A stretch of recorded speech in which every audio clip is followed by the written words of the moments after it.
আমরা যে ফিজিক্যাল জেনারেলের সেন্সেশন এবং তার যে কমপ্লেন, তার কোন মানে গুরুত্ব অনুসারে এখানে সাজানো হয়েছে। Deviation from psychophysiologic, biologic, urges and norms, especially of recent origin. Psychophysical, biological যে urges, urges মানে কি, যে চাহিদা, and norms, নিয়ম থেকে বিচ্যুতি, ডেভিয়েশনের বিচ্যুতি। তাহলে সাইকোফিজিওলজিক্যাল এবং বায়োলজিক্যাল, সাইকোফিজিওলজিক্যাল মনোদৈহিক, যেটাকে বলা মনোদৈহিক, বায়োলজিক্যাল মানে আপনার যে শরীরের বিষয়াদি যে প্রয়োজন, নর্মস আপনার যে নৈতিকতা বা আপনার নিয়ম নীতি, সেইগুলো বিচ্যুতি যদি হয় in of specially of recent origin, যেটা ঘটেছে সাম্প্রতিক, সেইটাকে গুরুত্ব বেশি দেওয়া হচ্ছে। সেসেশন অ্যাজ ইফ, সংবোধন যেমন আছে সেমনই। নেগেটিভ জেনারেল মানে নেতিবাচক যে আপনার জেনারেল যেগুলো সাধারণ লক্ষণ, নেতিবাচক কিছু সাধারণ লক্ষণ আছে। ক্রাভিংস, এগুলো উদাহরণ দেওয়ার দরকার ছিল। ক্রাভিংস অ্যান্ড অ্যাভারশনস, এই যে আমরা বলি না ক্রাভিং অমুক কি বলে সল্ট বা পোড়া খাবার বা অমুক তুমুক, এবং অ্যাভারশন বলি না এটা খাইতে চায় না, ওটা খাইতে পছন্দ হয় না, পছন্দ আগ্রহ অনাগ্রহ,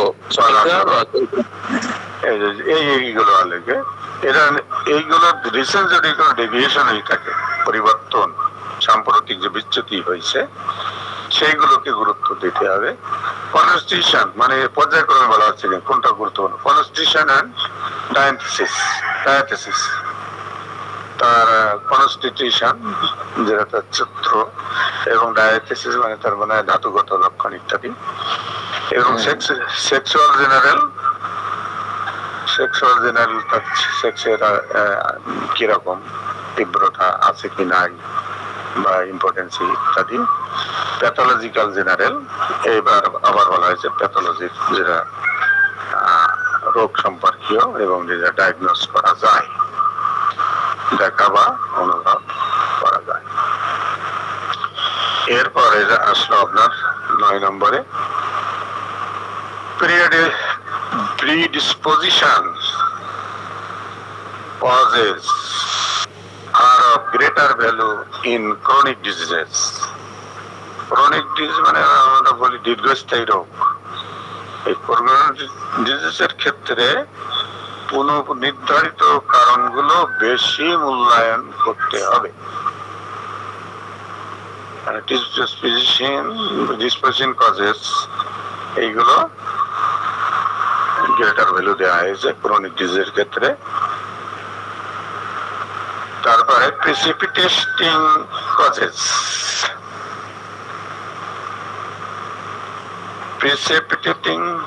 causes, are of greater value in acute diseases. Precipitating মানে কি? Precipitation মানে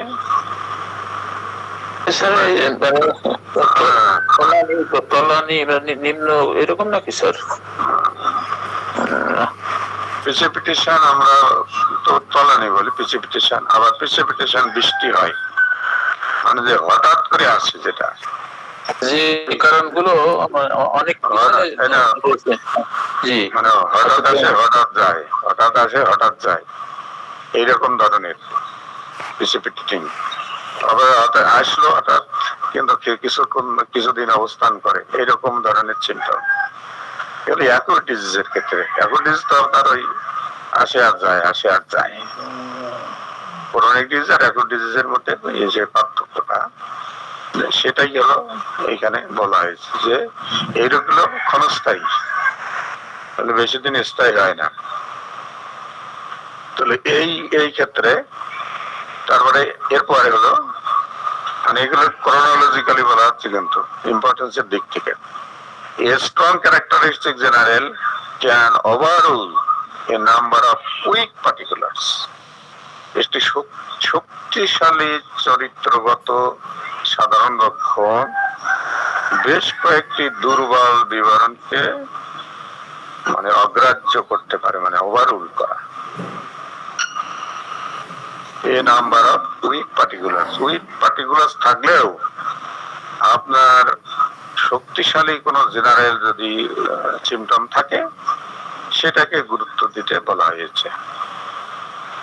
শক্তিশালী জেনারেল মধ্যে আপনারা একটু উদাহরণ দিতে পারেন, যেমন তার যে সর্বাঙ্গে জ্বালা করে, এটা কিন্তু খুবই ইম্পর্টেন্ট একটা সিমটম। সর্বাঙ্গে জ্বালা যন্ত্রণা হচ্ছে জেনারেল, কিন্তু কিন্তু এটা কিন্তু খুবই শক্তিশালী। এর পেছনে অনেকগুলো কারণ থাকতে পারে, কিন্তু এই পার্টিকুলার অনেক আছে, পায়ে ব্যথা, আর্থ্রাইটিসের আছে, অমুক তমুক, এগুলো পার্টিকুলার। তো সেইগুলো পার্টিকুলারের চেয়ে কিন্তু এই জেনারেল গুলোকে গুরুত্ব দেওয়া হয়েছে। Characteristic particular keynote is greater than any number of weak general. আবার যেগুলো আপনার বৈশিষ্ট্যপূর্ণ যে পার্টিকুলার সিমটম আছে, বিশেষ লক্ষণ, আমার কিনোট আলোচনা করি না মাঝে মধ্যে, যেগুলো সেগুলো গ্রেটার, এদেরকে বলা হয়েছে দেন নাম্বার অফ উইক জেনারেল, মানে দুর্বল যে সমস্ত জেনারেল সিমটম আছে সেদিক থেকে এইগুলো গুরুত্ব দেওয়া হয়েছে। Characteristic discharges as an immense prescribing value, মানে বৈশিষ্ট্যপূর্ণ বা সাপ, যে এটার খুবই গুরুত্ব রয়েছে আপনাদের প্রেসক্রিপশনের সময়। এই যে স্রাব বলা হয় না, কারো আঠালো হয়, কারো দুর্গন্ধযুক্ত হয়, এই যে বিষয়গুলো বৈশিষ্ট্যপূর্ণ, কিন্তু সেই ব্যাপার পানির মতো হয়, তরল হয় না কি হয় ইত্যাদি, এই বিষয়গুলোকে আপনার গুরুত্ব দেওয়ার কথা বলা হয়েছে। এরপরে এমন the mental symptoms, the order of valuation is as follows. আমরা আগে বললাম ফিজিক্যালের মধ্যে, এখন মেন্টালের মধ্যে দেখেন মানসিক লক্ষণগুলোর মধ্যে মূল্যায়নের ক্রম নিম্নরূপ। Positive emotional modalities highest value. Position যদি থাকে কার কোনো, এবং সেখানে ইমোশনাল যদি কোনো মোডালিটিস থাকে এখানে, সেটাকে হাইয়েস্ট ভ্যালু দেওয়া হয়েছে। যে মানে তার কোনো দুঃখ বোধ থেকে বা থেকে চাপা পড়া দুঃখ থেকে যে আসে, এইখানে যে মোডালিটিস পাওয়া যায়, বেশি হয় না কম হয়, রোগের সৃষ্টি হয় ইত্যাদি, এইগুলোকে হাইয়েস্ট ভ্যালু দেওয়া হয়েছে। তারপরে পজিটিভ ইন্টেলেকচুয়াল মোডালিটিস, এই যে আমরা বলি না বুদ্ধিভিত্তিক কারণ মোডালিটিস যেগুলো হয়, যে কারো বলে না খুব ইন্টেলেকচুয়াল, খুবই দার্শনিক ভাব, কেউ কবি ভাব, আবার কেউ হলো বোধ শক্তি কম, এরকম স্মৃতিশক্তি কম, মানে অল্প এতে লেখাপড়ায় অনেক কিছু ধরতে পারে, অনেক অল্প পরিশ্রমে অনেক কাজ করতে পারে, এইগুলো হলো ইন্টেলেকচুয়াল প্রপার্টি।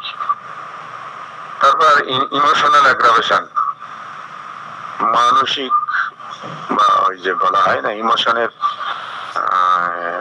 উত্তেজনা বা বৃদ্ধি, ইমোশন যদি অনেক বেড়ে যায়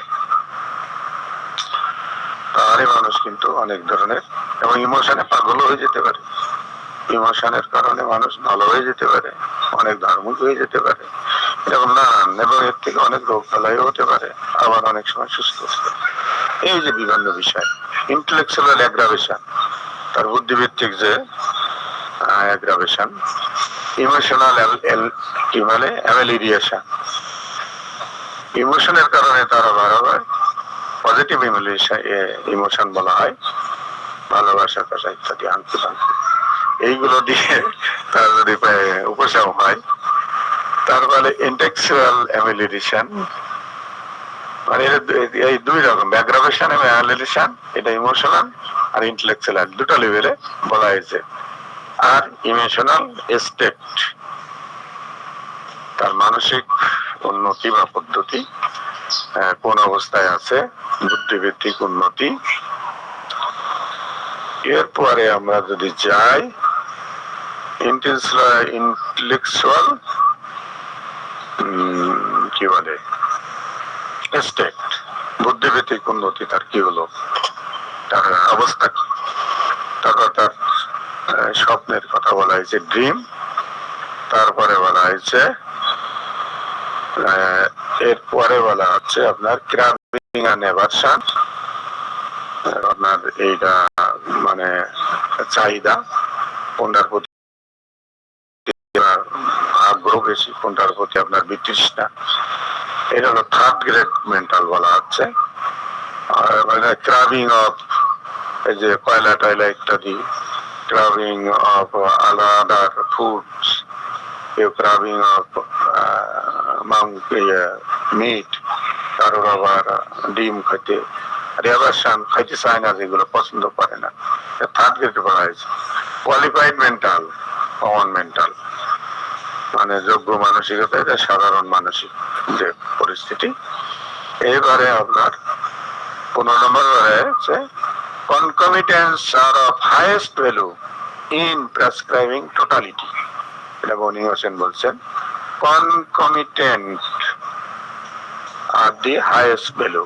এই যে কনকমিটেন্ট সিনটা কিন্তু এটাকে খুবই মানে গুরুত্ব দিতে হবে, এটা ভ্যালু অনেক উপরে।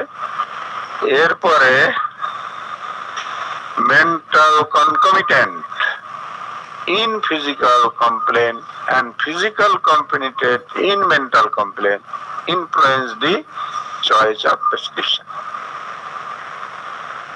এখন এই যে মেন্টাল যে কনকমিটেন্ট, মেন্টাল কোন সিমটম আসলে তার সাথে যদি অন্য কেউ আসে, সেটা হচ্ছে সেটা ইন ফিজিক্যাল কমপ্লেন, মেন্টালের সাথে ফিজিক্যাল কোনো বিষয় আসে, তাদের মন খারাপ হয়, তাহলে তার কোনো ফিজিক্যাল লক্ষণ প্রকাশিত হয় ওই সাথে, অথবা ফিজিক্যাল কোনো আমার হার্টের সমস্যা হলো, আমার মেন্টাল সমস্যা হয়ে গেল, আরে আমি আঘাত শোনাই, এই ধরনের আজকে। তাহলে বলা হয়েছে mental concomitant in physical complain and physical complaint in mental complaints influences the choice of prescription. এইটার উপরে নির্বাচন আপনার গুরুত্ব দিয়ে, এটা ফ্রাঙ্ক বোর্ডম্যানের বক্তব্য যে কোনটার উপরে কোনটা গুরুত্ব দিতে হবে। এবার 17 নম্বর হলো symptoms related to vital organs are of more importance than those related to less vital parts. শরীরের ভাইটাল অর্গান কোনগুলো? হার্ট, লাং, লিভার, কিডনি, এইগুলোর যে সমস্যা সেইগুলোকে গুরুত্ব দিতে হবে। লেস ইম্পর্টেন্ট বাইরের অংশ, চর্ম, হাত পা ইত্যাদি, এইগুলো চেয়ে আমি কি বুঝতে পারতেছেন না? আমি বলে যাচ্ছি। বলেন স্যার, নো প্রবলেম। এখন common particulars may in certain circumstances assume comparative high rank. এই সাধারণ বিশেষ কিছু পরিস্থিতিতে কিছু লক্ষণ যেটা তুলনামূলক উচ্চ র্যাঙ্কে যেতে পারে, যেমন কোনটা বলতেছিলাম, by virtue of their constantly simultaneous appearance of alternation in appearance or appearing only after peculiar in restricted circumstance of being. মানে তাদের ক্রমাগত যুগপাত চেহারা বা চেহারায় পরিবর্তনের কারণ একটু অদ্ভুত পদ্ধতির সাথে যুক্ত হওয়ার সীমাবদ্ধতা পরিস্থিতিতে অদ্ভুত হওয়ার পরেই উপস্থিত হয়। আর এর বাংলা যদি আমি ডাইরেক্ট করি, এর মানে অর্থটা হলো সাইমultaneous মানে একটা সাথে আরেকটা একই সাথে আসে, সাইমultaneous আসে, অ্যাপিয়ারেন্স মানে আসে, or alternation in appearance পরিবর্তন হয় তার মানে আসা, or appearing only after peculiar in restricted circumstances কোনো বিশেষ ক্ষেত্রে অবস্থায় পরিস্থিতিতে আসে, being associated with a peculiar modality, এটা peculiar modalityর সাথে আমাদের সম্পর্কিত। এই কথাটা এখানে বোঝানো হয়েছে। খুব একটা কঠিন বাক্য, লম্বা। এই the last symptoms of case, এখানে একটি শেষ লক্ষণ আছে, ওইটাকে বলা হচ্ছে। আচ্ছা, এখন আসি আমরা 19 নম্বরে। The particular symptoms may assume some general value in the following condition. বিশেষ লক্ষণগুলি নিম্নলিখিত পরিস্থিতিতে কিছু সাধারণ মান ধরে নিতে পারে। ঠিক আছে, সাধারণ মান হিসাবে ধরা দিতে পারে। যেমন remarkable and peculiar concomitants of different or remote local symptoms, বিভিন্ন বা দূরবর্তী স্থানীয় উপসর্গের উল্লেখযোগ্য এবং অদ্ভুত মিল যদি থাকে। এখানে উদাহরণ দেওয়া হয়েছে, headache with dysuria relieved by profuse free urination, ওষুধ আসবে জেলসিমিয়া। হেডেক উইথ ডায়সিরিয়া, ডায়সিরিয়া মানে কি জানো? ডায়সিরিয়া হলো, ডায়সিরিয়ার অর্থ কি জানেন স্যার? ডায়সিরিয়া স্যার আমি জানি না স্যার। আমাদের বিশেষজ্ঞ স্যাররা কই। স্যার আসসালামু আলাইকুম স্যার, মূত্রকিচ্ছুতা কিনা দেখেন স্যার, হ্যাঁ মূত্রকিচ্ছুতা কিনা হ্যাঁ, ওটাই ওটাই ওটাই, ওই যে মূত্র প্রসাব হয় না আর কি, মূত্রকিচ্ছুতা। মাথা ব্যথা তার সাথে যদি মূত্রকিচ্ছুতা থাকে এবং যেটা relief by profuse free urination, এটা যদি রিলিভ হয় কোথায়? অনেক প্রসাব হলে, তার মূত্র হয় না, হইলে তো আপনি রিলিফ পেয়ে গেলেন। সেইখানে হলো বলছে যে জেলসিয়ামের একটা লক্ষণ। কোরাইজা উইথ পলিউরিয়া, পলিউরিয়া কি? পলিউরিয়া আর কোরাইজা, কোরাইজা তো আমরা সর্দি, সর্দি, আর পলিউরিয়াটা কি প্রস্রাবের বেশি কম কি যেন একটা হবে।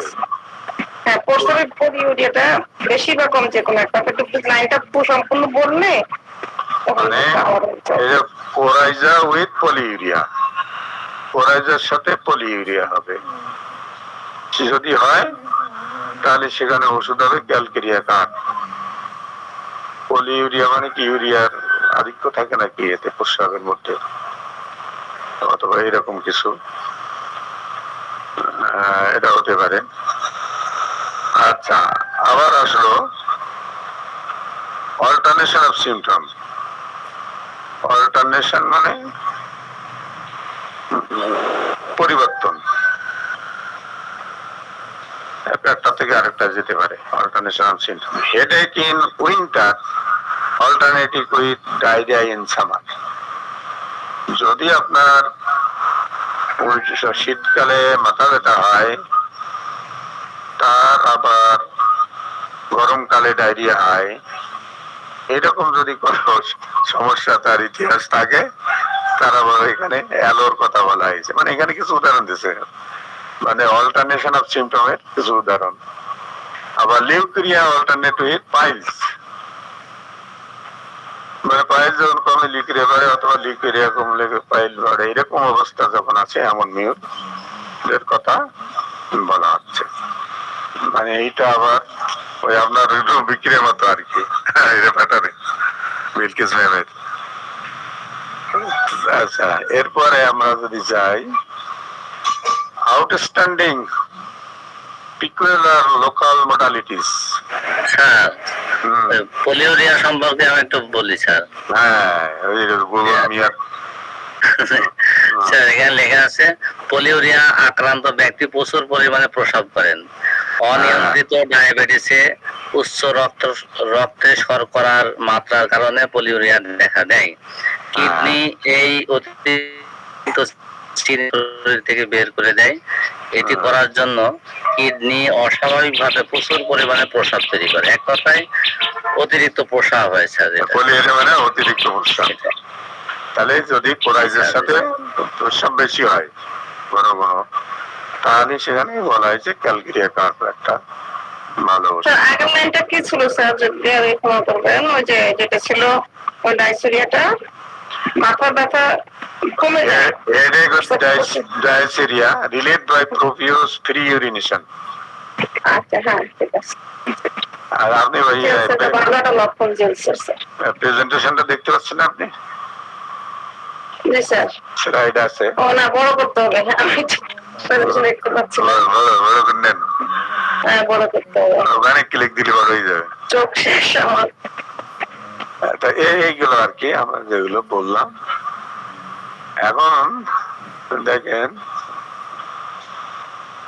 আউটস্ট্যান্ডিং পিকুলিয়ার লোকাল মডালিটিস, অসামান্য অদ্ভুত স্থানীয় মানে মডালিটিস মানে রাজবৃদ্ধির ইত্যাদি। যেমন অ্যাগ্রাভেশন বাই লাইট প্রেসার, অল্প চাপ দিলে অ্যাগ্রাভেশন হয়, বাড়ে। and relief by heavy pressure, আছে না এরকম? বিলকিস ম্যাম তো ঘন ঘন বলি থাকে যে অল্প চাপে বাড়ে, কিন্তু জোরে চাপ দিলে কমে যায়। এখানে চায়না বা ল্যাকিসিসের কথা বলা হয়েছে। তারপর বলা হয়েছে photophobia without any detectable local affection of the eyes, চোখের কোন শনাক্তযোগ্য স্থানীয় সমস্যা ছাড়া ফটোফোবিয়া, আলোর দিকে তাকাইতে পারেন, সেটা যদি হয় তাহলে বলা হচ্ছে কোনিয়াম। এই একটি আমরা দেখলাম যে চোখের কোনো তেমন সমস্যা পাওয়া যাচ্ছে না, দেখে শুনে বুঝে এক্সামিন করে, কিন্তু সে আলোর দিকে তাকাইতে পারে না। এরকম মানে অসংখ্য ঝামেলা আছে। আউটস্ট্যান্ডিং পিকুলিয়ার লোকালিটি মানে অসামান্য এবং অদ্ভুত লোকালিটি, মানে তো বলে স্থানিক বা এলাকা। এর উদাহরণ যেমন pen at the inferior angle of the right scapula, pain at the inferior angle of the right scapula, right scapular inferior মানে নিচে অ্যাঙ্গল যেটা থাকে, সেই অ্যাঙ্গলে যদি পেন হয় তাহলে সেটাকে বলা হচ্ছে সেলিডিয়াম নিকিউডা। এরকম এটা আসতে পারে। স্ক্যাপুলার ডাইন স্ক্যাপুলার অ্যাঙ্গেলে যদি ব্যথা হয়। আর হলো ফ্যানিং অফ দি এলি, মানে এলিটা কি, এলিনেসি। এলিনেসি কি তো আমার জন্য বোঝা খুব কঠিন। যাই হোক, পরে আমরা দেখে নেব। সালাউদ্দিন সাহেব একটু সার্চ দিয়ে দেখেন এলিনেসিটা কি। এখানে এলিনেসি নাকের পাতা ওঠে, আপনার পাখা নাকি নাকে নাকে নাকের পাতা, নাকের পাতাটা ফ্যানিং ওটা নামা করে। হ্যাঁ হ্যাঁ, তাহলে এখানে বলা হয়েছে ফ্যানিং অফ দি অ্যালোনেসি, মানে নাকের যে এই যে পাতা উপরে ওটা নামা করতে থাকে। অ্যান্টিমটাট, সেলিডিয়াম, লাইকো ইত্যাদির কথা বলা হয়েছে। কোল্ড সুইট অন ফোরহেড, মাথায় ঠান্ডা ঘাম যদি হয়, সুইটিং হয় না, ঘামি যায় কপালে, তাহলে যে সেটা যদি ঠান্ডা হয় তাহলে আমরা ব্রেট্রাম অ্যালবাম এটা দিতে পারি।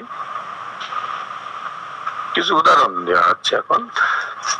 20 নম্বরে আসি।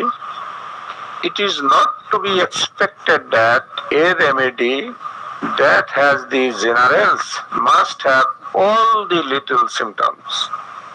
এটা আশা করা যায় না যে একটি কি বলে রেমেডি, মানে প্রতিকার বা ওষুধ, that has, যার আছে, জেনারেলস মানে সাধারণ, অনেক সাধারণ লক্ষণ, must have all the little symptom, তার অবশ্যই সমস্ত ছোট ছোট লক্ষণ বিবেচনায় আনতে হবে বা থাকতে হবে। সবগুলো ছোট ছোট যে এই যে জেনারেলের সাথে আমরা একটি রেমেডির যে সাধারণ যে জেনারেল অবস্থা, তার সাথে তার কনসিডার করতে হবে অল দি লিটল সিমটমস, ছোট ছোট যে লক্ষণগুলো আছে সেগুলো বিবেচনা করা। এরপর আমরা 21 দেখি। Another point to be noted in that Kant's repertory is always from above down. কেন্টের ব্যাপারে সর্বদা উপর থেকে নিচে থাকে। From the more important to the least, তার মানে খুব গুরুত্বপূর্ণ থেকে কম গুরুত্বপূর্ণ দিকে যায়। From the most broadly general to the minutely particular, সবচেয়ে কি বলে বিস্তৃত ভাবে সাধারণ থেকে সামান্য নির্দিষ্ট পর্যন্ত, এই সবগুলো ওই যে রেপার্টারি পড়ান আমাদের ম্যাডাম জানেন, সবগুলো পর্যায়ক্রমে আসে। 22 কি বলা আছে? The whole is greater than its parts, মানে কি পুরোটা, শরীরের পুরোটা is greater than its parts, এর অংশ বিশেষ গুরুত্বপূর্ণ। Never judge with particular at the expense of the life of the whole, সমস্ত জীবনের উপরে যেটা প্রভাব বিস্তার করে তাকে গুরুত্ব কম না দিয়ে তার উপরে পার্টিকুলার কোনো কিছুকে গুরুত্ব দেওয়া যাবে না, এটাই বলা হচ্ছে। Particular should be gone into only to confirm your choice of the drug. Particular কে আপনাকে আনতে হবে ওই ড্রাগ সিলেকশন বা পছন্দের ক্ষেত্রে, যে কোন ড্রাগে আমি এই পার্টিকুলারকে বিবেচনা করে ওই হোল বিষয়টাকে মাথায় রেখে আমাকে যেতে হবে। এরপরে আমরা 23 আছি। The more the symptoms relate to the anatomy of the parts, the more external they are. The more they relate to the tissue, the more likely they are to be particulars. মানে বলা হচ্ছে যে সমস্ত symptom গুলো relate to the anatomy of the parts, শরীরের বিভিন্ন অংশ আছে না, হাত পা গলা মাথা ইত্যাদি, এই পার্টস এর সাথে যে সিমটম গুলো রিলেটেড বেশি, the more external they are, তারা হলো বেশি এক্সটার্নাল বাইরের দিকে, আর the more they relate to the tissue সংকট যে বিষয়গুলো, more likely they are to be particulars, সেটা কোনো পার্টিকুলার বিষয় হিসেবে বিবেচনা করতে হবে। অর্থাৎ আপনার এই যে অর্গান থেকে টিস্যুর বিষয়গুলো মোটা অঙ্গ থেকে ক্ষুদ্র অঙ্গগুলোর বিষয়ে আপনাকে গুরুত্ব বেশি দিতে হবে। 24 বলা আছে অনেক সময় many times general symptom can be synthetically constructed from a group of particulars carrying some characteristics. অনেক সময় সাধারণ উপসর্গগুলো কিছু বৈশিষ্ট্য বহনকারী বিবরণের একটি গ্রুপ থেকে কৃত্রিমভাবে তৈরি করা যেতে পারে। General symptoms can be synthetically constructed, মানে জেনারেল সিমটমকে মানে এই যে সিনথেটিক ওষুধ না সিনথেটিক জিনিস আর ন্যাচারাল জিনিস, এটা মানে ওই সিনথেটিক্যালি কনস্ট্রাক্ট করা যায় ফ্রম গ্রুপ অফ পার্টিকুলার, অনেকগুলো পার্টিকুলার ইয়ের থেকে, ক্যারেক্টারিস্টিক্স থেকে। এটা বলা হচ্ছে 25 বলা হচ্ছে more uncommon of a symptom is the more valuable. যে সিমটমটা আনকমন বেশি তার মূল্য অনেক বেশি। And the more intensely person it is, the more important. Person এটা কতটা গভীরভাবে মানে উপলব্ধি করে সেটার গুরুত্ব অনেক বেশি। কম গুরুত্বপূর্ণ হচ্ছে যে ইন্টেন্সিটি যার বেশি থাকে সেটার গুরুত্ব বেশি দিতে হবে। অর্থাৎ এখানে বলা হচ্ছে আনকমন যদি হয়, দি মোর আনকমন ইজ এ সিমটম, যত বেশি অস্বাভাবিক তত বেশি মূল্যবান। আপনি একটি উপসর্গের জন্য যত কম হিসাব করতে পারেন এবং আরো তীব্রভাবে ব্যক্তিগত বেশি গুরুত্বপূর্ণ হতে পারে, যেটা ইন্টেন্সিভলি পার্সোনাল আসবে। এরপর আমরা 26 নম্বরে যাই। পার্টিকুলার হুইচ আর পিকুলার, বিশেষ বৈশিষ্ট্যপূর্ণ লক্ষণ বা যা অদ্ভুত, uncommon, unexpected, unaccountable, rare, usual, old, যেমন ইনফ্লামেশন উইদাউট পেন, ইনফ্লামেশন হয়েছে কিন্তু ব্যথা নাই। Fever with thirst, fever without thirst, জ্বর হয়েছে কিন্তু জল পিপাসা নাই। Itching of skin without eruptions, কোনো ইরাপশন নাই কিন্তু চুলকানি, etcetera. Top grade of or high grade particulars, এদেরকে বলা হচ্ছে টপ গ্রেড পার্টিকুলার সিম্পটম। বুঝা গেল? সহজ ভাবে বলা হলো। এরপরে possession as a distinctive factor in the history of the patient, sometimes overrule or dominates every other symptom. তার মানে আপনার রোগীর ইতিহাসে একটি স্বতন্ত্র সূচক বৈশিষ্ট্য বা ফ্যাক্টর হিসাবে কার্য করা কখনো কখনো অন্য সমস্ত উপসর্গকে অগ্রাহ্য করে বা প্রাধান্য দেয়। Position as an distinguishing factor, পজিশনকে distinctive factor in the history of patient, পেশেন্টের ইতিহাসে। ওই যে আমরা কারণ দেখি না, কি কারণে এটা হয়ে আসলো, সেই কথাটা বলা হচ্ছে। এটা ডমিনেন্স, ওভারঅল আর ডমিনেন্স এভরি আদার সিম্পটম, এইটা সবার উপরে যায় বা ডমিনেট করে বা ওভারঅল করে দেন আদার সিম্পটম, অন্য সিম্পটম হচ্ছে। তার মানে আপনি যখন দেখবা যে তার কোনো ইয়ে হয়েছে, ব্যথা যন্ত্রণা ইত্যাদি, তখন দেখতে হবে কোন আঘাতপ্রাপ্ত সে কখনো হয়েছিল কিনা। এই যে একটা পজিশন তার জীবনে ইতিহাসে পাওয়া গেল, সেটা অন্য অন্য সিমটম এসে। এই জন্য আমরা ওই যে আঘাতপ্রাপ্ত হতে হলে আমরা আর্নিকা দিয়ে থাকি ইত্যাদি। এই হলো আপনার ইভালুয়েশন অফ সিমটম। তারপরে আছে পার্টিকুলার উইথ মার্ক মডালিটিস আর সেকেন্ড গ্রেড পার্টিকুলার্স। বলা হয়েছে পার্টিকুলার বিশেষ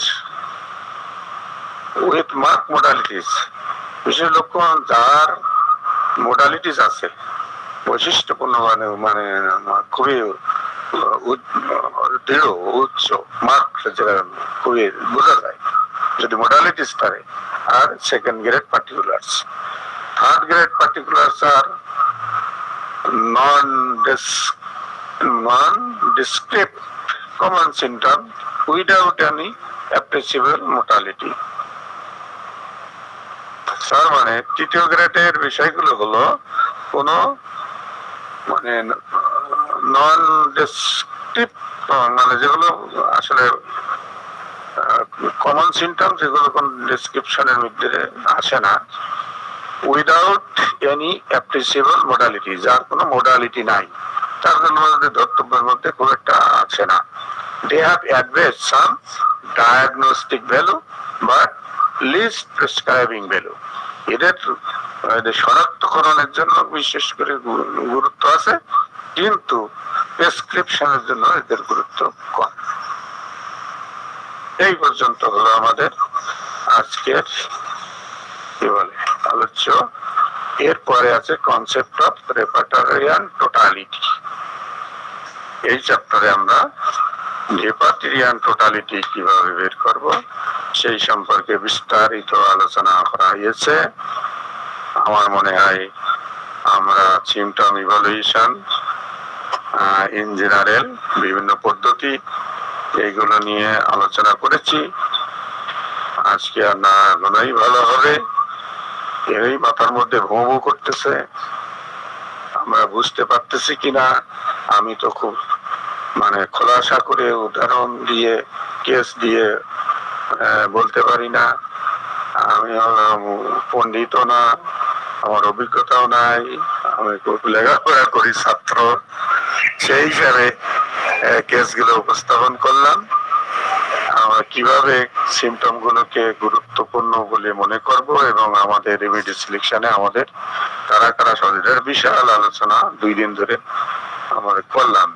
এরপরে যা আসবে রেপার্টারাইজেশনের ক্ষেত্রে আমাদের যেগুলো সিমটম গুলো গুরুত্বপূর্ণ তার প্রায়োরিটাইজেশন মানে প্রায়োরিটি কিভাবে আসবে সেই বিষয়গুলো নিয়ে এখানে আরো বিস্তারিত আলোচনা করা হয়েছে।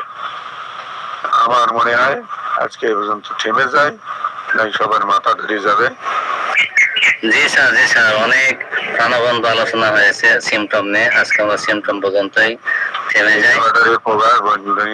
কেন্টের পদ্ধতি এইগুলো নিয়ে আমরা যদি কখনো আর সময় পাই আমরা রেপার্টারাইজেশনের বিষয়গুলো, সিমটম ইভালুয়েশন ফর রেপার্টারাইজেশন আমরা কিভাবে যেতে পারি এবং এই যে কনসেপ্ট অফ রেপার্টারিয়াল টোটালিটি কিভাবে নির্ধারণ করব, কোনগুলো আসলে আমরা রেপার্টারি করার জন্য সিলেকশন করতে পারি এই group of a lot of সিমটমের মধ্য থেকে, সেইগুলো নিয়ে এই পরবর্তী চ্যাপ্টারে আলোচনা করা হয়েছে। তো সকলকে ধন্যবাদ আমার এই বকবকানি ধৈর্য সহকারে শোনার জন্য। বুঝে হোক না বুঝে হোক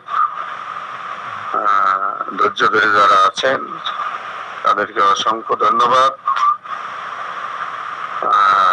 আমি আসলে মনে তেমন বুঝাইতে পারি নাই, এইগুলো আপনাদের কাছে দিয়ে দেবো যারা বিশেষজ্ঞ আছেন। আমার বিশেষ করে বিশ্বনাথ স্যার, ওনার অনেক অভিজ্ঞতা, এর আলোকে উনি যদি কোনো আলোচনা আনতে চান তাহলে আমি পরবর্তীতে এই বিষয়গুলির উপর গুরুত্বপূর্ণ আলোচনা আনতে পারি। এতে আরেকটা দিয়েছেন না, ইভলিউশন যে দুটো সাইন, অ্যাগ্রাভেশন অ্যানিহিলেশন, জি জি জি, দুটো একই রকম মানে সিম্বল দিয়েছেন। না না, যেটা ডান দিকে থাকবে সেটা অ্যামিলেশন, আমাদের মেচির আমেরিকা ভাষা, আর যেটা বাঁ দিকের কোণ থাকবে সেটা অ্যাগ্রাভেশন। আর প্যাথোলজির ভাষায় হচ্ছে ওইটা গ্রেটার দেন লেস দেন। আর ওইটা এখানে ওই যে গ্রেট কোনটার ইম্পর্টেন্ট বেশি, না This is greater than that. দুটো একই রকম অ্যামিলেশনে ডান দিকের যে কোনটা থাকবে। স্যার ওটা অ্যামিলিজেশন বা অ্যাগ্রাভেশনের জন্য না, ওইটা বলা হয়েছে কোনটার গুরুত্ব বেশি। ও আচ্ছা আচ্ছা আচ্ছা, সাইনের মানে ওরা সিরিয়াল করা হয়েছে যে এটা চেয়ে এটা গুরুত্ব বেশি, এটা চেয়ে এটা। ও আচ্ছা আচ্ছা আচ্ছা আচ্ছা আচ্ছা। This is greater than that. আমি ভেবেছি সাইনটা দেখাচ্ছেন যে না, মোডালিটিস মানে বলা হয়নি যে অ্যাগ্রাভেশন বা অ্যামিলিজেশন। সেম সাইন, কিন্তু ওইখানে বোঝানো হয়েছে যে আধিক্য কোনটা বেশি, গুরুত্ব কোনটা। মানে ওইটা হলো যে this is greater than that, প্রথমটা হলো গ্রেটার দ্যান পরেরটা, এইটা বোঝানো হয়েছে। আচ্ছা আর তো স্যার অন্য কথা থাকলে বলেন, আরো আলোচনা, আরো প্রশ্নদের উত্তর দিতে পারবো না, আপনাদের স্যারেরা দিতে পারবে, আর আমি যতটুকু বুঝি ততটুকু হয়তো করতে পারবো। তো যদি আর কোনো আলোচনা না থাকে, আমি ক্লাসে আমার স্টুডেন্টদের বলি, যখন আমি ক্লাস শেষে 5 মিনিট সময় রাখি প্রশ্ন উত্তরের জন্য, এটা কোশ্চেন করো, কেউ কোশ্চেন করে না। তখন আমি বলি হয়তো তোমরা বেশি বুঝে ফেলাইছো, যার জন্য কোনো কোশ্চেন নাই কিছুই বোঝো নাই, যার জন্য কোশ্চেন করতে পারছো না। কোনটা হবে? 3 নম্বর অপশন নাই, মানে আপনি বুঝছেন বা বুঝেন না কোন? হ্যাঁ একটু একটা বুঝলে অল্প সহজ। 3 নম্বর অপশন আছে স্যার।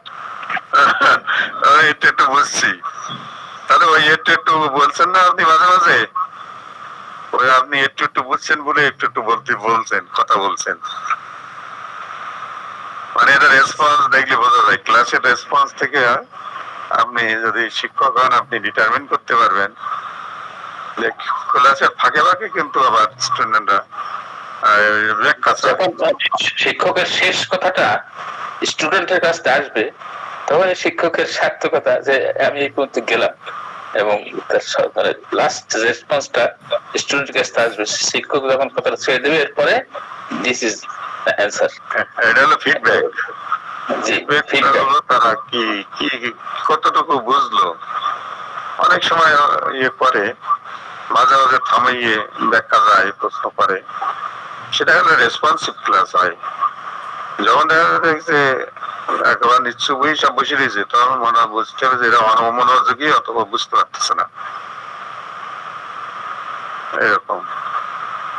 স্যার আরেকটা জিনিস, আপনি যে বড়িক দেখিয়েছেন না, গ্রাজ বড়িক, হ্যাঁ গাছবাড়ি।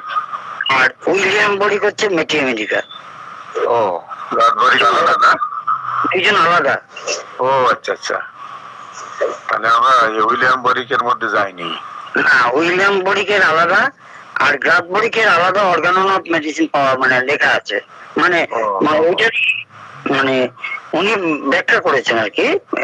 অর্গানন অফ মেডিসিন তো এনিমেল সাহেব লিখেছেন, উনি তো বই আছে গ্রাজ বড়িক, গাছবাড়িক্স মেথড। Organon of medicine. আমি বলে বরিক বোধ হয় একটাই। এই দেখেন, এখন জানা জিনিসটা আমিও ধারণা করছিলাম, তাই ওটা আরোগ্য মানে একদম থেকে শুরু করে, এম থেকে শুরু করে, তারপরে বোগার থেকে শুরু করে একদম ওই ক্রাশ করি এতগুলো জানলাম, আমাদের যেটা শিক্ষা নিয়েছি সেগুলিতে আমরা অ্যাপ্লাই করি, যে মোডালিটি, একটা অ্যাকুইট কেসে মোডালিটি, তারপরে causation, sensation, location, concomitant, symptom, modality, রাজবৃদ্ধি, অ্যাগ্রাভেশন, অ্যামিলেশন, আর মোড অফ ট্রিটমেন্ট। ও কি কোথা থেকে কি ট্রিটমেন্ট করে এসছে, মানে ও কি অ্যালোপ্যাথিক খেয়ে এসছে না আয়ুর্বেদিক খেয়ে এসছে। তাই আমরা তো এইভাবেই নিচ্ছি, আমরা তো মানে কোনটা ফলো করছি সেটা তো আমাদের যেভাবে শিখিয়েছে সেভাবে যাচ্ছি। আমরা সবকটার থেকেই কিছু কিছু নিয়েছি, যা দেখা যাচ্ছে। ওই যে শেষে যে পয়েন্ট গুলো বলা হলো না, 24টা না 25টা, হ্যাঁ, আমরা এই- মোটামুটি ওই পদ্ধতির মধ্যে আছি, সকলের মিলিত অবস্থায়। হ্যাঁ হ্যাঁ সেগুলো ওই পয়েন্ট গুলো বলা হয়েছে, কিন্তু সবগুলো পদ্ধতির মানে প্রিন্সিপাল গুলো নিয়ে ওই পয়েন্ট গুলো বলা হয়। ঠিক ঠিক। এটা খুব সুন্দর আপনি প্রেজেন্টেশন দিয়েছেন। আপনি কোয়ান্টাম মেকানিক্স এর হোমিওপ্যাথি ওইটাও খুব ভালো করেছেন, এটাও ভালো দিয়েছেন। এবং আমাদের বিভিন্ন এনিমিনের যুগে বিভিন্ন ফিজিশিয়ান মানে রিনাউন্ড ফিজিশিয়ানদের যে মতামত গুলো তুলে ধরেছেন, এগুলো আমরা এই প্রথম পেলাম।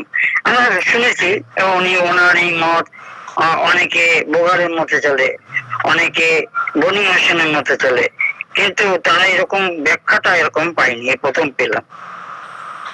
এই জন্য আপনাকে মানে খুব ধন্যবাদ এবং সশ্রদ্ধ প্রণাম। হ্যাঁ স্যার আমি ছোট মানুষ। স্যার ধন্যবাদের সাথে একটা রিকোয়েস্ট থাকবে, যদি শেয়ার করেন কি বিষয়?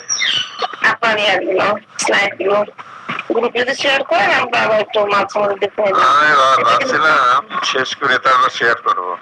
হ্যাঁ স্যার, শেয়ার করুন। যে পর্যন্ত আলোচনা করছি ওই পর্যন্ত শেয়ার করে দেবো। জি স্যার, ধন্যবাদ স্যার। তাহলে আর কি সবাই একটু আবার দেখে হতে পারতো। ঠিক আছে, ধন্যবাদ স্যার। ইনশাআল্লাহ। মানুষ বুঝুক, জ্ঞান তো ধরে রাখার জন্য না, বিতরণের জন্য। যতই বিতরণ করিবে ততই বাড়িবে। আমি এই যাইছি মেসে বলি কুই ক্লাস নেই কেন,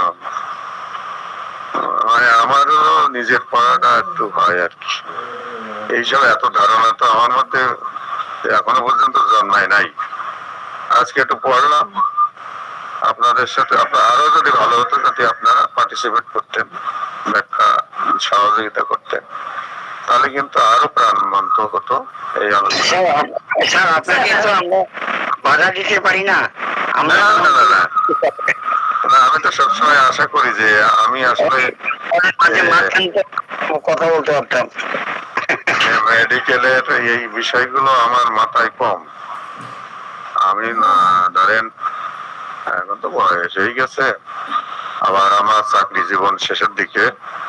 চাকরি জীবন শেষের থেকে এই ধারণার থেকে আমি হোমিওপ্যাথি পড়ছি যে রিটায়ারমেন্টের পরে আমি যদি বসে থাকি তাহলে তো আমি অসুস্থ হয়ে যাবো। কিছুটা একটা নিয়ে থাকতে হবে। বেটার ওয়ে খুঁজতে খুঁজতে দেখলাম এটা মানুষের জন্য কিছু করার এখানে সুযোগ আছে, মানে এই ক্ষেত্রে। তো সেটা খুঁজতে যাইয়ে এটার মধ্যে ঢুকে পড়লাম, বুঝছে হোক না বুঝছে হোক। ডিগ্রিটা করলাম করে লেখা কয়েক বছর আগে করে, এখন বলছি এটা না করাই ভালো ছিল। কারণ যে কঠিন অবস্থা, এই যে পড়ালেখা, এখন তো আর মাথায় অত কিছু ঢোকে না আসলে, সত্য কথা যেটা। যে স্মৃতি বিভ্রম, স্মৃতিশক্তির লোপ পাচ্ছে তো আস্তে আস্তে, আসলে মানে সেন্সার গুলো আস্তে আস্তে নষ্ট হয়ে যাচ্ছে। আমি যখন মানে 3, 4, 5 ইভেন আমি যখন পাঠশালায় পড়ি তখন গিয়ে অনেক কবিতা অনেক কিছু মনে আছে, কিন্তু রিসেন্টলি যে পড়ি তার মনে থাকে না। এটা কিন্তু আর একটা রোগ, কোন ওষুধের জন্য আছে। জি স্যার, এটা একটা আমাদের সাইকোটিক মেডিসিন গুলোর মধ্যে এটা আছে। নগদ কথা ভুলে যাবে, অতীত কথা মনে থাকবে। খুব ভালো। হ্যাঁ, অতীতের অনেক কথা আমার এখন স্পষ্ট মনে আছে, আমি দেখতে পাই। আমি যেসব বইপত্র পড়ে আসছি বইয়ের পৃষ্ঠাগুলো পর্যন্ত আমি দেখতে পাই। মানে আমি পড়াশোনা করছি যে আমি পরীক্ষার হলেও আমি বই দেখে দেখে লিখতাম মনে হতো। পৃষ্ঠার পর পৃষ্ঠা উল্টে যাইতাম, যেরকম বই দিকে আমি আমার স্মৃতিপটে এরকম পৃষ্ঠার পর পৃষ্ঠা উল্টে আমি লিখতাম। স্যার আপনাদের যাদের এইরকম হচ্ছে তাদের জন্য একটা প্যাকেজ প্রোগ্রাম চালু হচ্ছে ইনশাল্লাহ। গুড নাইটে আপনারা যুক্ত থাকেন, সহজ হয়ে যাবে ইনশাল্লাহ। ঠিক আছে স্যার? জি, যতদিন আছি লেগেই আছি। আমি মানে ওই যে কি অনেক অনেক প্রেজেন্টেশন আমার কাছে রেডি আছে, কিন্তু আমি ওই সব ব্যাখ্যা দিতে পারবো না। প্রথম বিষয় হচ্ছে যেটা দেখবেন যে আপনার জন্য থ্রেট হচ্ছে সেটা করবেন না, বেশি ডিপ লেভেলে থিঙ্কিং করবেন না। আপনি প্রফেসর মানুষ, বেশি ডিপ লেভেলে থিঙ্কিং না করাই উচিত। আর পড়ারও কিছু যে কৌশলগত ব্যাপার আছে, যেমন ফিলোসফিক্যাল কোনো বিষয় এখন আর পড়ার দরকার নেই স্যার। ফিলোসফিক্যাল, তারপরে প্রবলেম সলভিং, এই ধরনের বিষয়গুলো পড়ার দরকার নেই। যেমন মনে করেন সায়েন্স অফ হোমিওপ্যাথি ডিপ লেভেলে পড়ার দরকার নেই, লেভেলস অফ হেলথ নিয়ে আমরা একটু থাকি, সেরকম একটা ব্যাপার। তাহলে কারণ স্যার ব্রেনের তো একটা ব্যাপার আছে, মানে আমাদের চিন্তা চেতনার একটা লেভেল আছে, যে লেভেল আছে, সীমাবদ্ধতার ব্যাপার আছে। আর যারা শিক্ষকতা করে তাদের বিষয়টা আবার একটু আলাদা, কারণ এরা ছাত্রদের পড়াতে পড়াতে নিজের পড়ার জায়গা নষ্ট হয়ে যায়। চিন্তার কোনো কারণ নেই স্যার, অল্প কথায় মেডিসিন শেখা হয়ে যাবে, এর ভিতরেই আপনি রোগী দেখবেন হাইস্ট 50-60টা মেডিসিন, ও সব মুখস্থ হয়ে যাবে, মুখস্থ করানো হবে গুড নাইট ক্লাসে। চিন্তার কোনো কারণ নেই স্যার। Okay sir. হ্যাঁ, আরে নীতি বাক্যটা আমি ভালো বড় বড় আওড়াইতে পারি।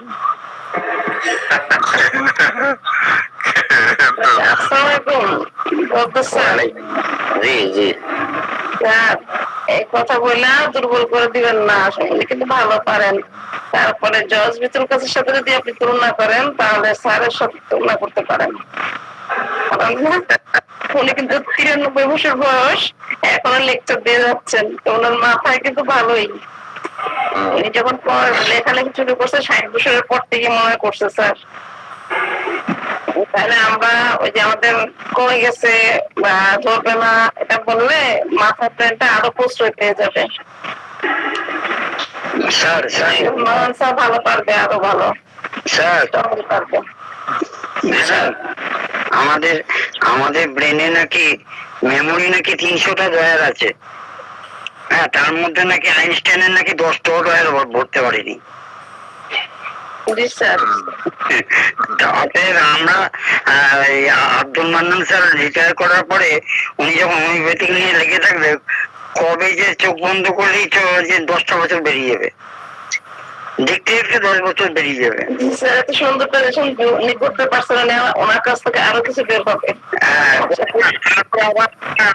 10 বছর 80 বছর চলে যাবে, উনি বুঝতেই পারবেন না যে 20 বছর কি করে পার করলাম। স্যার ঠিক বলছেন। আচ্ছা, কোনো চিন্তা নেই আমাদের।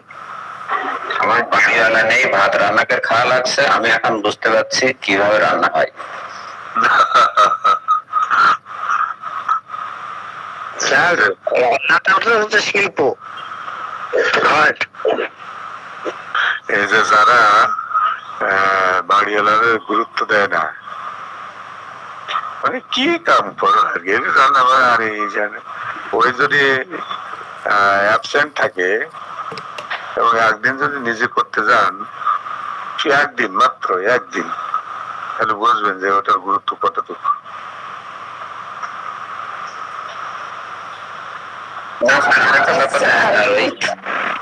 আমরা এই জন্যই এতগুলো বাইরে জোরদার স্যারকে এখন পেলাম, রান্না শেষ করে আসছে রুটি বানাই। আমি ঘুমাচ্ছিলাম, আমরা বাইরে বক বক করে যাচ্ছি আর ওরা ঘুমাচ্ছেন। না আমি লাইনে থেকে ঘুমাচ্ছি, এটাকে বলা হয় কি স্লিপ, এটা বলে রিডিং স্লিপ স্যার। এটা ঘুমাইলে তাই কি শোনা হয়, এই স্বপ্ন দেখে মতো মনে হয়, স্বপ্ন দেখি আর কি। আর স্যার ওই যে ওষুধ আসলে অল্প অল্প করে ওষুধের ইয়েটা জেনে, মানে আমরা আপনি ওইটা একটু কন্টিনিউ করেন, আপনি যেটা ওই যে ইয়েটা করতেছেন না, জি স্যার, ওই যে ছোট ছোট করে মেডিসিন। এ প্র্যাকটিক্যাল ইউজের জন্য যথেষ্ট। জি স্যার, জি স্যার। অনেক কিছু পড়বো, অনেক বড় বড় ডাক্তার হওয়ার জন্য অনেক পড়া লাগবে, কিন্তু প্র্যাকটিসের জন্য ছোট ছোট। প্র্যাকটিসের জন্য প্র্যাকটিক্যাল বিষয়গুলোকে সামনে আনতে হবে। আমরা এরকম বড় বড় থিওরি আলোচনা করব, এটা হলো যারা এখনো ইয়ে লেভেলে আছে, প্রাথমিক লেভেলে, যাদের বয়স কম, কেবল আসছে ছাত্র, তাদের জন্য চিন্তা করার কিছু বিষয় খোরাক এখানে দেওয়া হচ্ছে। তারা যদি সায়েন্টিফিক সায়েন্স ব্যাকগ্রাউন্ডের লোকজন হয়। এবং আমি একটা জিনিস দেখেছি হোমিওপ্যাথি পড়তে এসে, যে সায়েন্স ব্যাকগ্রাউন্ড লোক ছাড়া আসলে হোমিওপ্যাথি করা সম্ভব না। You have must to be a allopath doctor first, then homeopath. আগে অ্যালোপ্যাথের কোর্স গুলো শেষ করে আসতে হবে, তারপরে আপনার হোমিওপ্যাথ হতে হবে। আমি যা অনুধাবন করছি আর কি, যেমন আমরা অ্যানাটমি, ফিজিওলজি, বায়োকেমিস্ট্রি, ফার্মাকোলজি ইত্যাদি আঁকি, এইগুলো আমাদের কিন্তু হোমিওপ্যাথিক ফার্মাকোলজিও আছে। বেসিক কোর্স যেগুলো মেডিকেল সায়েন্সে পড়ানো হয়, এরপরে ওরা প্র্যাকটিক্যাল কোথায় কখন যায়, ওরা সার্জারি, মেডিসিন, এগুলো কিন্তু সেকেন্ড ইয়ারের পরে, third year, fourth year, fifth ইয়ারে এইগুলোতে চলে যায় আস্তে আস্তে। সেকেন্ড ইয়ার পর্যন্ত তাদের কোনো ওই ধরনের মেডিকেলের কোর্স থাকে না। মেডিকেলের কোর্স বলতে ওই যে প্র্যাকটিক্যাল বিষয়গুলো, সব অ্যানাটমি, ফিজিওলজি ইত্যাদি সব থাকে। তো এইগুলো আগে জানা দরকার। এবং আমাদের যেটা বেশি, আমি যা বুঝেছি আর কি, আপনাদের শেয়ার করি, আমি ভুল হতে পারি। আর এরপরে হোমিওপ্যাথি শুরু করা উচিত হলো অর্গানন দিয়ে, এবং এরপরে ম্যাটেরিয়ামেডিকা ওর সাথে সাথে। হোমিওপ্যাথির তো মূল বিষয় হলো অর্গানন এবং ম্যাটেরিয়ামেডিকা, আর এই যে সিমটম টেস্ট টেকিং ইত্যাদি, এর মূল্যায়ন, বাছাইকরণ, এই বিষয়গুলো হলো গুরুত্ব। মানে আমি যদি হোমিওপ্যাথিতে আসি, কিন্তু আমার এই যে আমার বিখ্যাত যত ডাক্তার ছিলেন, অ্যানিমেল থেকে শুরু করে সবাই কিন্তু অ্যালোপ্যাথ ছিলেন ম্যাক্সিমাম, অথবা সায়েন্সের। এখন জজ বিচুল কাছে ইঞ্জিনিয়ার ছিলেন, উনি কিন্তু খুব আপার লেভেলের একজন সায়েন্টিফিক লোক। ওনার ব্যাকগ্রাউন্ড তো সায়েন্স স্যার, ইঞ্জিনিয়ার না, এটাই বলছি, ইঞ্জিনিয়ার মানে কি, ইঞ্জিনিয়ার পড়তে গেলে অনেক সাবজেক্ট পড়তে হয়।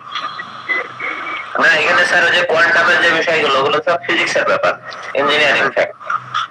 ফিজিক্সের ব্যাপার ছাড়া আপনার ওই যে ইঞ্জিনিয়ারিং এর ভিতরে আরো অনেক বেসিক সাবজেক্ট পড়তে হয়। তো সেই বেসিক সাবজেক্ট গুলো তো পড়ে, কেমিস্ট্রি আছে, কেমিস্ট্রি আছে, রিঅ্যাকশন আছে। আপনি কেমিস্ট্রি, রিঅ্যাকশন, এগুলো তো আমাদের ইয়েতে আছে। এই যে কোয়ান্টাম, যে ফিজিক্সের বিষয়গুলো আছে, আপনি হোমিওপ্যাথিকে ব্যাখ্যা করতেই পারবেন না যদি আপনি কোয়ান্টাম না বোঝেন। হোমিওপ্যাথি মানুষের দর প্রান্তে পৌঁছে দিলে আপনার শক্তি, আমাদের ওই যে বাওয়ালি বলতো যে পুকুর ঘাটে এক ফোঁটা ওষুধ ছাড়ি দিয়ে একটু নাড়াচাড়া দিয়ে মধ্যে 1 চামচ খাবা। তো এটা নিয়ে তো অনেক খোশ গল্প হইতো। তো এখন বাওয়ালি স্যারের একটা বই আছে, সেই বইটার উপরে যে সাবজেক্ট, তাতে ইঞ্জিন লেখা আছে, ইঞ্জিন আছে বইটা আমার কাছে। তো উনি তো অ্যালোপ্যাথ ডাক্তার ছিলেন। জি স্যার, জি স্যার। আমাদের ফারুকুল্লাহ স্যার অ্যালোপ্যাথ ডাক্তার ছিলেন, এবং এরাই ভালো করছিলেন। দেখেন যারা অ্যালোপ্যাথ ডাক্তার ছিলেন তারা অনেক ভালো করছে, কারণ তারা অনেক কিছু পড়া লাগে নাই। তারা এসে খালি যে প্রিন্সিপাল, যেটাকে বলা হয় অর্গানন, ফিলোসফি এবং ম্যাটেরিয়ামেটিকা, এইগুলো পড়লে তাদের বাকিগুলো কভার হয়ে গেছে। আমি অনেক টার্ম বুঝতেছি না, আপনারা বলতেছে এটা কি হবে, ডাইসিউরিয়াটা কি, এটা তো ওরা ভালো বোঝে, তাই না?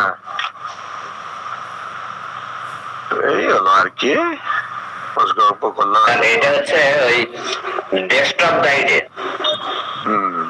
ডেস্কটপ গাইডে রজার মরিসনের যে ক্লিনিক্যাল একটা বিষয়ে পয়েন্ট আছে, এরকম স্যার গোটা 10 মেডিসিনের ক্লিনিক্যাল পয়েন্ট গুলো যদি আমরা ইয়ে করি, আমার লিস্টও করা ছিল, পরে আর ওটা আলোর মুখ দেখেনি, ওইটা শব্দার্থ মানে ছোট একটা ইয়ে আকারে মানে ডেসক্রিপশন আকারে, ডিকশনারি, মেডিকেল ডিকশনারি। হ্যাঁ মেডিকেল ডিকশনারির ইয়ে করা যাবে না, বেশি করা যাবে না স্যার, মাত্র 150-200 পয়েন্ট হলে যথেষ্ট, মানে আমাদের যেটা কমন লাগবে। সুবিধা হলো কি, আপনি ওই টার্মটা আপনি গুগল মামার কাছে ছেড়ে দেবেন, উনি উত্তর দিয়ে দেবেন। মানে আমাদের জন্য যেটা সহজ আর কি, এই যে আমাদের মহসিন স্যার যা করেন ওখান থেকে নিয়ে ওখানে ছেড়ে দেয়, দিলে কি হলো, একটা ছবি আসলো, একটা ইয়ে আসলো, বোঝা গেল যে বিষয়টা কি। তো আমি এখানে প্রেজেন্টেশন দেখতে পারিনি, এবং স্লোলি দেখতে পারলে আস্তে আস্তে সরকার ছিল। স্যার আজকে ক্লাস নেই? ক্লাস তো আমরা মহাধর্মঘাটে আছে, শাটডাউনে আছে ও সকল Fine, fine. শাটডাউন। শাটডাউন মানে বুঝলেন? জি স্যার, জি স্যার, সকল কার্যক্রম বন্ধ। জি স্যার। টিচাররা প্রশাসনিক দায়িত্বে যদি থেকে থাকে তাও করবে না। এই জন্য আর ছাত্ররা কোটা আন্দোলনে ভালোই তো আছে স্যার, ছাত্ররা আছে কোটা আন্দোলনে, আমরা পেনশন আন্দোলনে। আমরা আছি পেনশন আন্দোলনে। এর মধ্যে ফাঁকে আমি যে কাজটি করতেছি সেটি হলো, আমার কয়েকটি স্টুডেন্ট আছে মাস্টার্সে পিএইচডি লেভেলের, এবং আমাদের তো আবার একমাত্র খুলনা ইউনিভার্সিটিতে আন্ডার গ্রাজুয়েট লেভেলের থিসিস আছে, গবেষণা করতে হয়, থিসিস করতে হয়, প্রেজেন্টেশন করতে হয়, অন্য কোনো ইউনিভার্সিটি কিন্তু নাই। তো এই সব মিলে প্রায় গোটা 10 করে প্রতি বছর থাকে। তো এই ভাগে তাদের কারণ রিসার্চ গুলো সেট করা, কারণ লেখা হয়ে গেছে তার ডাটা অ্যানালাইসিস সহযোগী করা, তার যা লেখা হয়েছে তারটা দেখা, এই সর্বক্ষণ ব্যস্ত থাকতে। এবারে মানে কোনো গুজরাট নাই, সবাই আন্দোলনে আছে ঠিকই, কিন্তু কাম তলে তলে চালিয়ে যেতে হচ্ছে। স্যার এখন যদি আপনার অফুরন্ত সময় থাকে, স্যার অফুরন্ত না ফুরন্ত সময় থাকে, আপনি একটা কাজ করে ফেলেন স্যার, বলবো স্যার? হ্যাঁ, ওই যে ছোট ছোট করে আমি যখন মেডিসিন বের করতেছি না, এক একটা মেডিসিনের 5টা-7টা সিমটম, রেড লাইট সিমটম যেটা, আপনি এগুলো স্যার নিজের মতো করে ফেলেন। মেডিসিন লিস্ট যদি বলেন আমি দিয়ে দেবো, আপনি সেই মেডিসিন গুলো বের করলেই হবে স্যার। ঠিক আছে। আমার বললে আমি তো ওগুলো প্রেজেন্টেশন দিতে পারি। আমার কাছে আপনি কোন বই থেকে দেন বললে আমি ওই যে বললেন কালকে যে বললেন ওগুলো কোন বই থেকে বলছেন? এই বইটা আপনার কাছে নেই স্যার, কম্বাইন্ড কিনোটস অফ ম্যাথমেটিকা, এটা হচ্ছে জিভি জর্জ ভিতলকাস, তারপরে হচ্ছে আপনার ইয়ে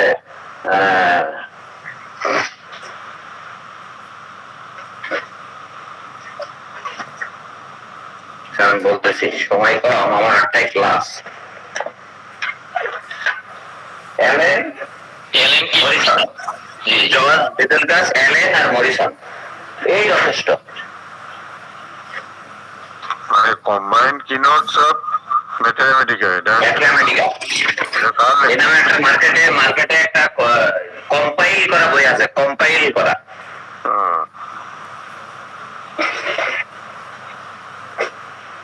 এত লাগবে না স্যার, আমি আপনার ওইটা দেখি, আমি তো ইয়ে করছি, আপনি ওইটা নোট করলে হয়ে যাবে স্যার। একটা দিন 5-7 টাকার মেডিসিন করলে 10 দিনে হয়ে যাবে। মানে এখন বেশি ওই ডিটেলস পড়ার সময় নেই। না স্যার, আরেকটা জিনিস দেখেন, অনেক বড় বড় ডাক্তাররা, ওনারা তো অনেক জ্ঞানী, কিন্তু ওষুধ দিয়েছে কিন্তু 4-5টা সিমটমে। আপনি বের করেন প্রত্যেকটা কেসে 4-5টা সিমটমে মেডিসিন দিয়েছে। ঠিক বললাম কিনা? গুরুত্ব বুঝে সেইগুলোকে সেপারেট করা, জি স্যার, জি স্যার, এটা বিশেষ কাজ।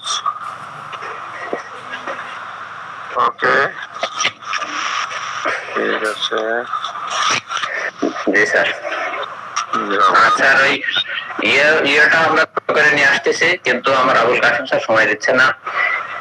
ওই অর্গানো অর্গানো ছোট করে বলতে কি মানে মানে important, very important, very very important এরকম করা হবে। হ্যাঁ, কিছু অবদান রাখা দরকার। আপনারা যারা অভিজ্ঞ আছেন, আস্তাগফিরুল্লাহ। দীর্ঘদিন ধরে এই পেশার সাথে জড়িত, তাদের যে বিশেষ বিশেষ জ্ঞান নিয়ে বিশেষজ্ঞ হয়েছেন, তাদেরকে এই ফিল্ডে অবদান রাখার জন্য দায়িত্ব আছে এবং করতে হবে। পরবর্তী স্যার এই জায়গাটায় বিষয়টা আমরা যখন বলি যে একটা মেডিসিন সিলেকশন করতে হলে যে বিষয়গুলো দেখতে হবে, আর এর বিপরীত যদি চিন্তা করা যায় যে এই বিষয়গুলো না থাকলে এই মেডিসিন সিলেকশন হবে না, তাহলে সহজ হয়ে যাবে।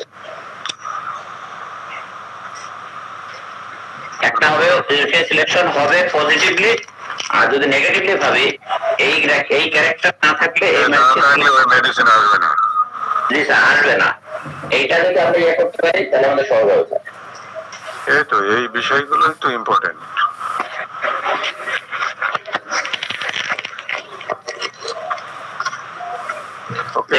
চেষ্টায় আছি। আর এখন রেজাল্ট স্যার জয়েন করলো, বুঝছেন স্যার? রেজাল্ট স্যার ধর্মঘট পালন করে এসে জয়েন করলো।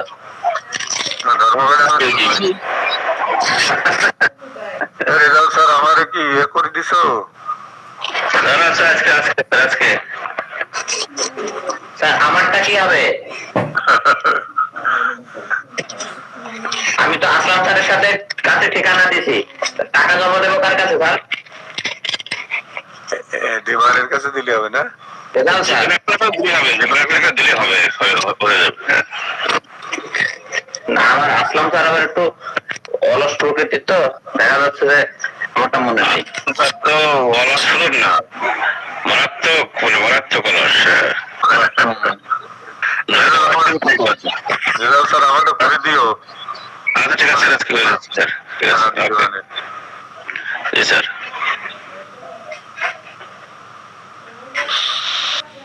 জি, আমরা অপেক্ষায় আছি রেজাল্ট স্যারদের ক্লাস শুনবো ইনশাল্লাহ আর 2 মাস পরে।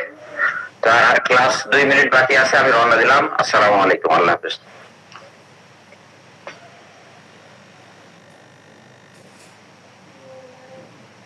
তাহলে আমরা এখন লিভ করতে পারি।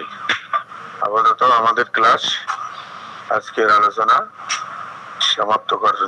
অফিসিয়ালি সমাপ্ত হলো এবং আমি লিভ নিচ্ছি। সকলকে ধন্যবাদ ধৈর্য ধরে শোনার জন্য। আসসালামু আলাইকুম ওয়া রাহমাতুল্লাহ।